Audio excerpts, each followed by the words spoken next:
Assalamualaikum warahmatullahi wabarakatuh. Selamat pagi, salam sejahtera bagi kita semua. Baik, pada hari ini kita memasuki materi keempat terkait dengan regresi sederhana. Secara luas, analisis regresi diartikan sebagai suatu analisis tentang ketergantungan satu variabel kepada variabel lain, yaitu variabel bebas, dalam rangka membuat estimasi atau prediksi dari nilai rata-rata variabel tergantung dengan diketahuinya nilai variabel bebas. Di dalam regresi yang ada variabel bebas dan ada variabel tergantung atau variabel terikat. Ada variabel bebas yang disebut dengan variabel independen dan ada variabel terikat, variabel tergantung yang disebut dengan variabel dependen. Konsep dasar, model regresi merupakan suatu cara formal untuk mengekspresikan dua unsur penting suatu hubungan statistik. Yang pertama, serta kecenderungan berubahnya peubah tidak bebas Y secara sistematik sejalan dengan berubahnya peubah besar X. Yang kedua, berpencaran titik-titik disertai kurva hubungan statistik.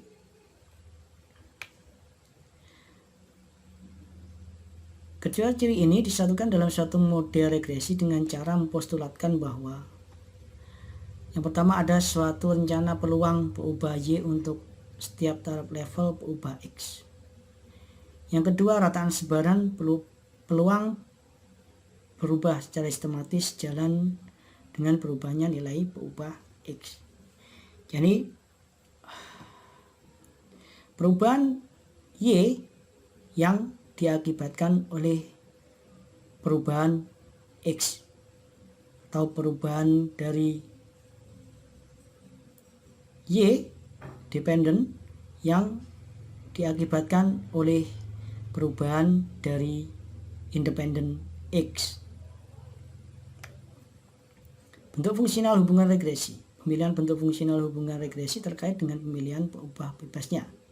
Ada kalanya teori bidang ilmu bersangkutan yang bisa menunjukkan bentuk fungsional yang cocok.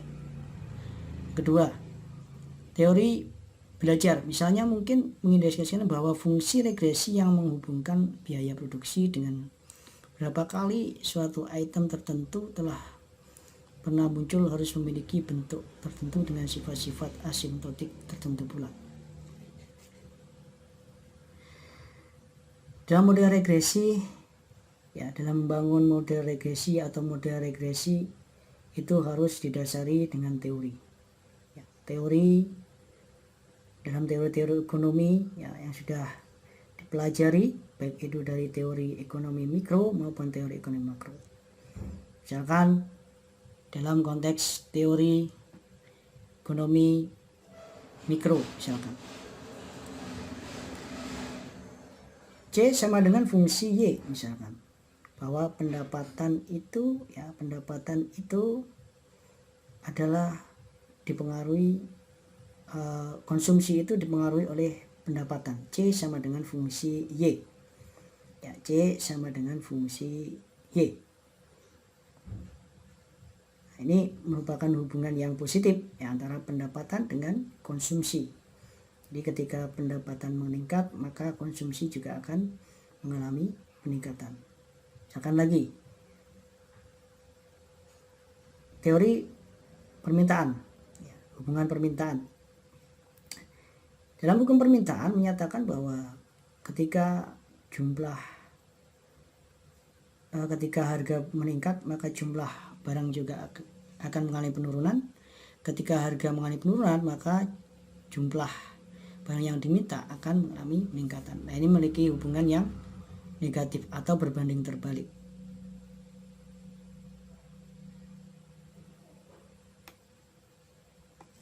Kegunaan analisis regresi. Analisis regresi ini memiliki 3 gunaan. Yang pertama, untuk tujuan deskripsi dari fenomena, data, atau kasus yang sedang diteliti. Regresi mampu mendeskripsikan fenomena data melalui terbentuknya suatu model hubungan yang bersifat numerik. Yang kedua, untuk tujuan kontrol. Regresi juga dapat digunakan untuk melakukan pengendalian terhadap suatu kasus atau hal yang sedang diamati melalui penggunaan model regresi yang diperoleh. Yang ketiga, sebagai prediksi, model regresi juga dapat dimanfaatkan untuk melakukan prediksi variabel terikat.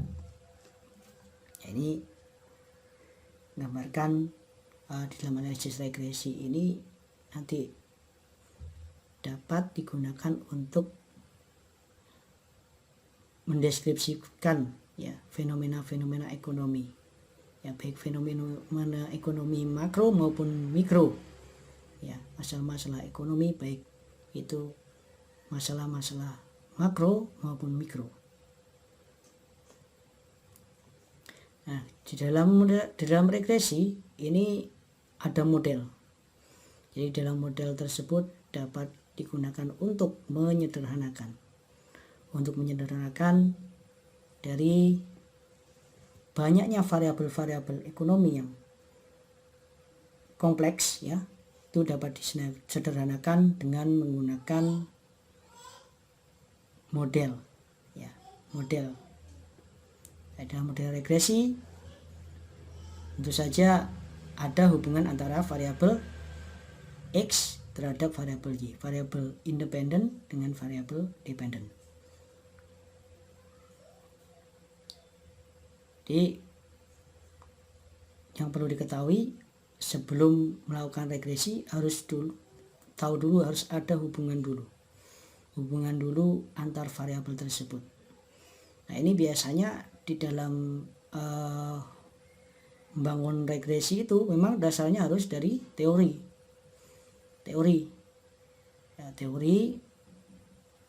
kemudian ada fungsinya, ya fungsi itu menggambarkan hubungan antar variabel, baru didukung dengan data-data, kemudian membangun sebuah model, yaitu model regresi. Yaitu ada teori, ada fungsi, ya atau hubungannya, ada datanya, dan ada modelnya. Ya model yang akan dibangun dalam model regresi. Teori, fungsi, data, dan model. Regresi sederhana, ya persamaan regresi linear sederhana merupakan suatu model persamaan yang menggambarkan hubungan satu variabel bebas prediktor X dengan satu variabel tak bebas yaitu respon Y. Tidak sudah saya jelaskan. Jadi istilah-istilah variabel bebas itu ada variabel bebas, prediktor, variabel X, variabel independen. Kalau variabel Y ada variabel tak bebas, variabel dependen, variabel respon atau variabel terikat, ya tergantung, itu sama saja semuanya. Ya, istilah-istilah di dalam variabel independen dan variabel dependen. Model regresi sederhana. Nah, ini cirinya. Dalam model regresi sederhana itu, ya cirinya itu terdapat satu variabel bebas atau variabel independennya ada satu, kemudian variabel dependennya juga ada satu, yaitu X-nya ada satu, Y-nya ada satu. Nah, itu ya. YI sama dengan beta 0 plus beta 1 X1 plus error. Itu simbol-simbolnya. YI adalah nilai perubahan respon dalam amatan ke I. Beta 0 dan beta I adalah parameter. Ya. Dan XI adalah konstanta yang diketahui, yaitu nilai perubahan bebas dari amatan ke I. Ya, XI adalah ya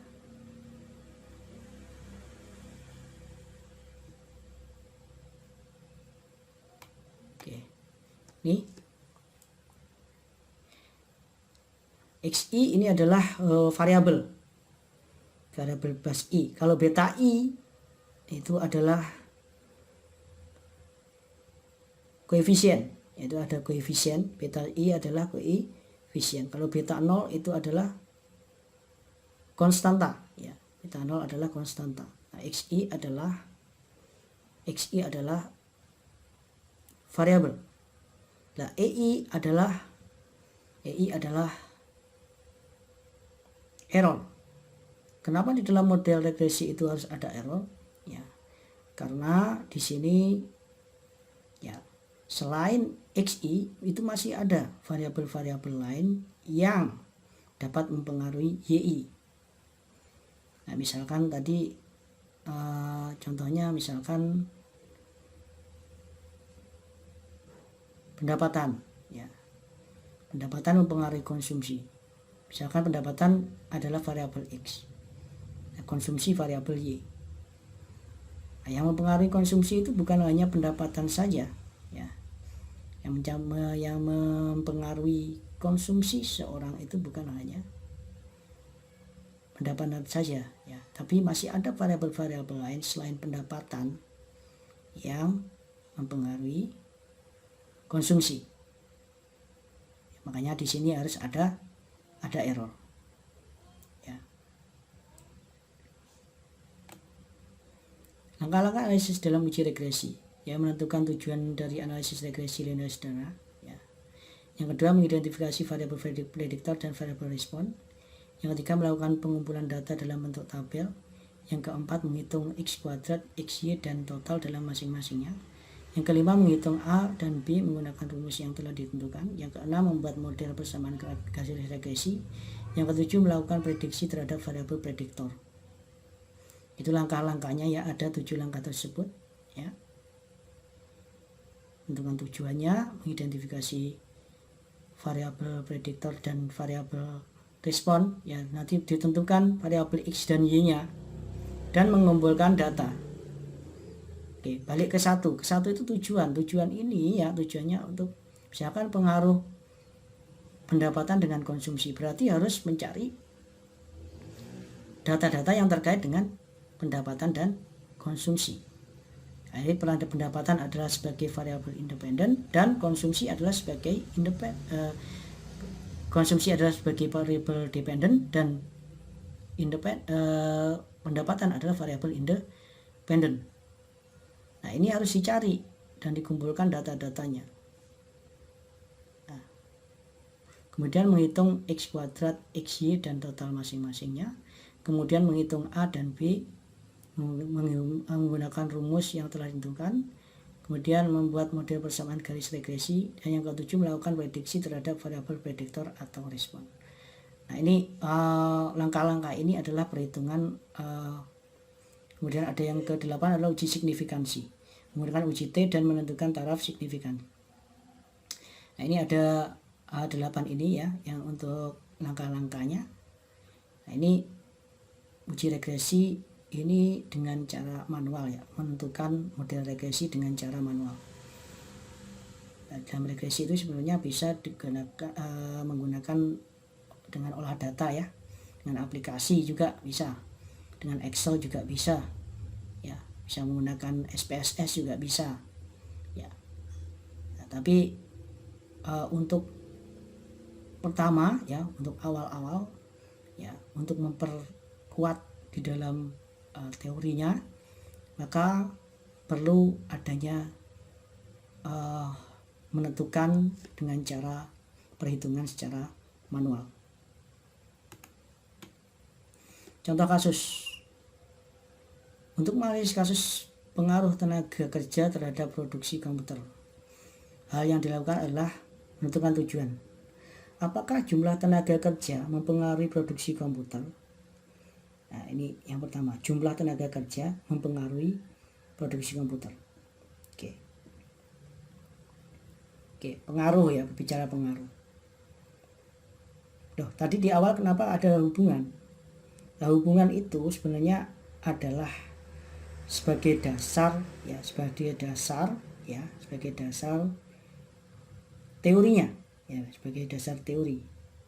Jadi di dalam sebelum membuat model regresi, ya, untuk mencari pengaruhnya itu harus ada hubungan, itu hubungan antar variabel atau fungsinya. Nanti ke atas lagi ada teori, makanya ada teori, ya, ada fungsi, ya, fungsi itu hubungan antar variabel, kemudian ada datanya, dan kemudian ada membangun modelnya. Yang pertama, tujuan apakah jumlah tenaga kerja mempengaruhi produksi komputer? Kita tentukan variabel X-nya. X-nya adalah jumlah tenaga kerja dan Y adalah produksi komputer.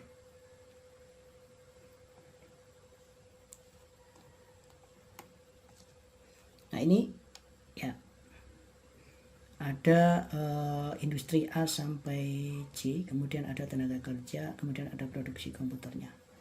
Ini tenaga kerjanya dalam orang, kemudian produksi komputernya dalam unit. Ya, dalam unit.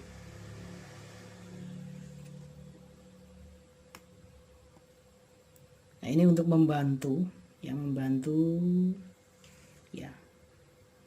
adik-adik mahasiswa nanti untuk menentukan nilai-nilai A, B tadi ya.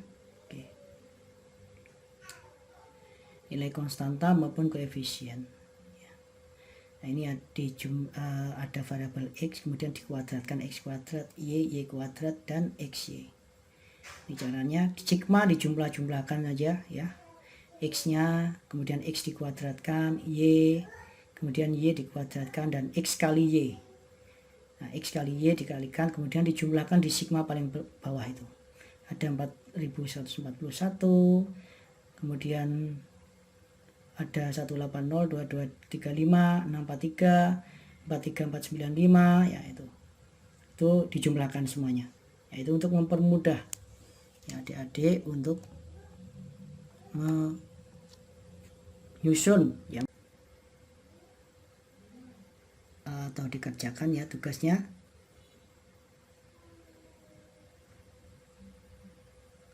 Untuk minggu depan bisa dikumpulkan. Nanti kita bahas di sesi berikutnya.